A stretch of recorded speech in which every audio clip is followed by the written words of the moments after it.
This is Torah Nation TV from Jerusalem, and we are interviewing the head of Machon Shilo, Rabbi David Bar-Hayim. Shalom, Harav Bar-Hayim. Shalom. There are many Jews who speak of a policy of land for peace, and some rabbis support this policy. Do you support or reject such a position? Before going into the details, we should mention that, as with any theory, the proof of a theory is in the outcome. This position of making all kinds of concessions to the Arabs, peace agreements, accords, etc., etc., in order to achieve peace, this policy has been tried on a number of occasions, beginning with Camp David in the late 70s, continuing with the Oslo Accords in the early 90s. There were many other agreements and attempts along the way, and concessions were made on different issues in order to convince our enemies that they should make peace with us or accept our existence. And yet the fact is that none of these things have worked. The Egyptian government, the Egyptian press, both in the past, both under Mubarak and under the present regime of the Muslim Brotherhood, was always and remains entirely anti-Israel, anti-Semitic in every way. This is not a secret. This is well known. One can read it every day in the Egyptian government-controlled press. The same is true of the Oslo Accords with the so-called Palestinians, most of whom were never from Palestine to begin with, most of whom are the descendants of Arabs from surrounding countries who entered Eretz Israel starting in the mid-19th century, who came here looking for jobs and prosperity once the Jews began returning and building up the country, as was documented at tremendous length by Joan Peters in her book From Time Immemorial. All these agreements, all these accords, all the concessions have led to only one thing, and that is more terror, war, missile attacks, violence, terror, etc., etc.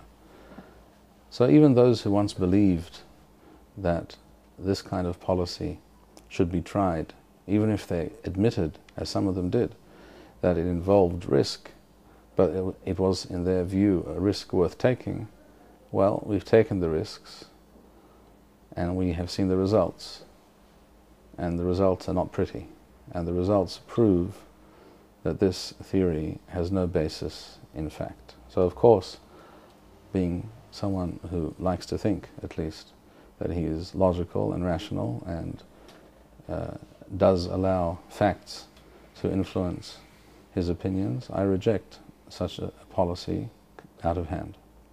How does one respond to those who claim that the halachic principle of pikuach nefesh, saving lives, requires that we be willing to cede land to the Arabs if this will lead to Jewish lives being saved? First of all, as I mentioned a moment ago, this is a theory. It has been tried. Much land has been relinquished to our enemies. Much of Eretz Israel has been lost already because of this policy, and yet it has not saved a single Jewish life. In fact, it has done the exact opposite. It has resulted in many thousands of Jews losing their lives. It has resulted in 10 to 15 or more thousands of Jews being very seriously injured and maimed. It has terrorized millions of people, and perhaps more serious than all of the above, it has weakened our deterrence and belittled us as a nation and caused our enemies, and even those who perhaps were not our enemies around the world, to think much less of us rather than more. Having said that, the claim itself even if there were truth to it, and there is no truth to it whatever, that relinquishing land brings peace, the claim is based on a very pernicious notion. Why is it pernicious and dangerous? I will explain.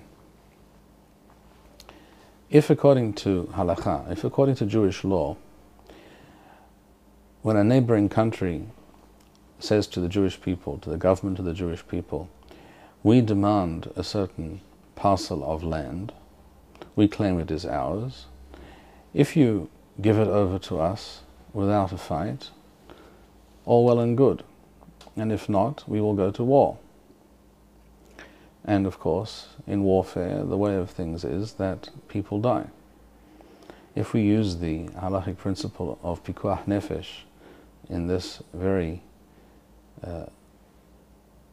inaccurate, improper, and distorted manner, and claim that in order to save Jewish lives, to prevent such a war, we should and must in fact give land to our enemies, land promised to us by Hashem in the Torah, land that has always been historically the national home of only one nation, and that is the Jewish nation.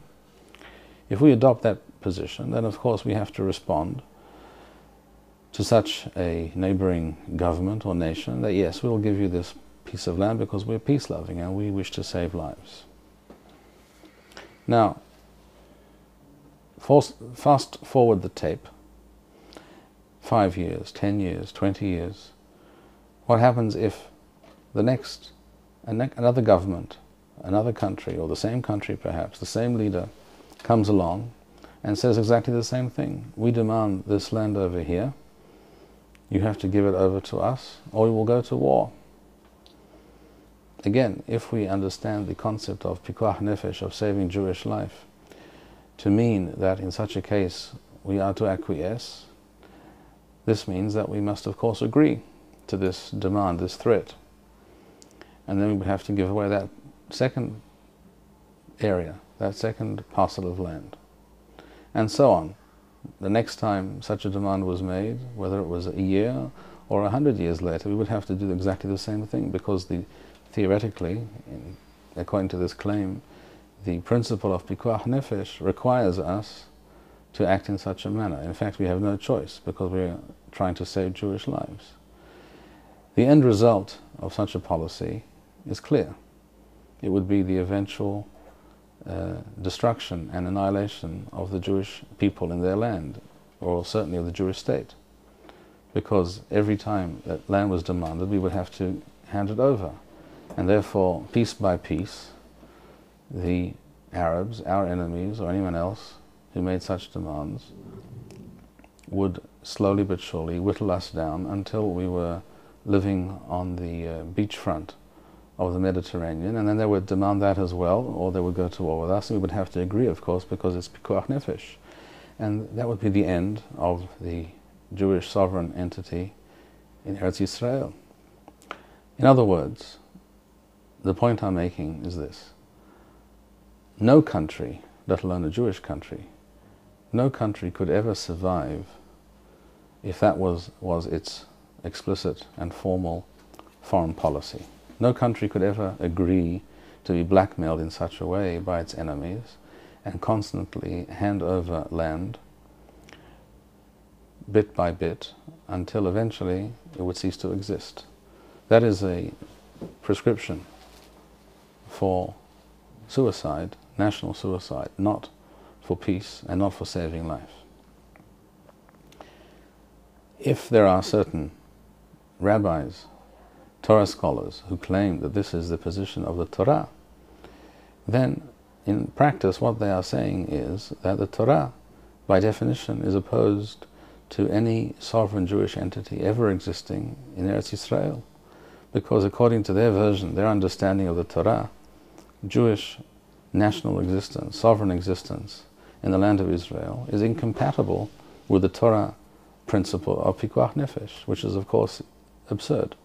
The Torah tells us in the book of Shemot, chapter 19, book of Exodus, it tells us, "Vatem tiyuli mamlechet kohanim v'goy kadosh." You shall be a holy kingdom or nation to me.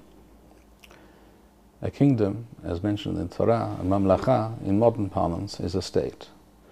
The Torah tells us to enter Eretz Yisrael. It talks about Yerusha, about inheriting and making it ours, being the ruler of Eretz Yisrael. It talks about V'yirishtem ota v'yishavtem ba, you shall inherit, take control of it, and dwell therein. That is what the Torah tells us. If pikuach nefesh means that whenever someone chooses to threaten us with war, with violence, we immediately are required to give up some of our land, then none of that makes any sense. None of that could ever make any sense. It simply could not be. And this shouldn't surprise us, because those rabbis who express such a view, that pikuach nefesh requires us to give up land, supposedly for peace, which we know is never the result of such concessions, such rabbis do not in fact believe in the idea of a Jewish sovereign presence, a national presence in Eretz Yisrael.